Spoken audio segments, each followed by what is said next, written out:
Welcome back to BrainBlast, the only podcast that packs more facts than a squirrel packing acorns for winter. I am your host, Jordan. And I am Alex, ready to blast our brains with knowledge.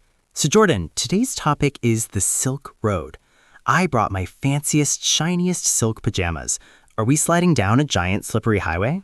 Not exactly, Alex. The Silk Road wasn't actually a single road, and it definitely wasn't paved with shiny silk.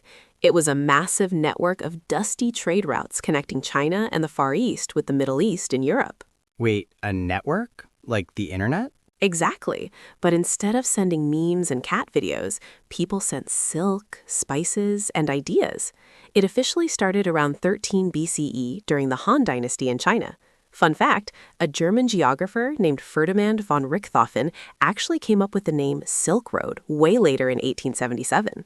Ferdinand von Richthofen. That sounds like a guy who wears a monocle and a top hat. So if it wasn't just one road, how big was this trade web? Huge. We're talking over 4,000 miles of rugged mountains, scorching deserts, and tricky terrain. It was like trying to walk from New York to California, but instead of rest stops with fast food, you had ancient desert oases. And instead of cars, you had camels. Okay, hold up. Camels? Why not horses or donkeys? Horses are great, but for the extreme weather of the Silk Road, especially the deadly Taklamakan Desert, you needed the ultimate off-road vehicle, the Bactrian camel. Bactrian? Is that a type of robot transformer? No, Bactrian camels are a special type of camel that have two humps, unlike Arabian camels that only have one. And guess what is inside those humps? Ooh, water. Or maybe vanilla pudding? Nope, it is fat. The camel uses that fat for energy when there's no food around. They can go for months without eating and can drink up to 30 gallons of water in 13 minutes. Whoa, that is like chugging an entire bathtub. Remind me never to challenge a camel to a drinking contest. Good call. Plus, they spit when they get mad, and their breath is not great. Ew, bathwater chugging, stinky breath, double-humped desert tanks. I love them. So our two-humped minivans are loaded up. China had a secret monopoly on making silk, which was super valuable to everyone else. But what do you think the West traded back? Pizza? Close enough. They traded gold, silver, fast horses, and beautiful Roman glass. But the Silk Road was not just for stuff. It was the ultimate swap meet for ideas.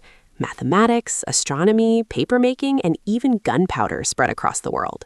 That is awesome. Just a bunch of friendly people swapping math homework, glass cups, and fireworks. Not always friendly, Alex. The Silk Road was super dangerous. You had to survive freezing blizzards, sandstorms, and bandits. Thieves would hide in the mountains waiting to steal your precious cargo. Yikes. So you had to be a brave merchant, a desert survival expert, and a ninja? Pretty much. That is why merchants traveled in large groups called caravans, safety in numbers. Plus, more people to hide behind when the bandits show up. Just kidding. So is the Silk Road still open? Can I take my Bactrian camel through the drive-thru for some chicken nuggets? Well, the original route started to decline around the 1400s when people figured out how to sail around the world faster on ships. But the legacy of the Silk Road lives on. It was the first time in history that the East and West were truly connected, shaping the modern world as we know it. So without the Silk Road, we might not have paper, fireworks, or an appreciation for fat-humped camels? Exactly. It paved the way for the global world we live in today.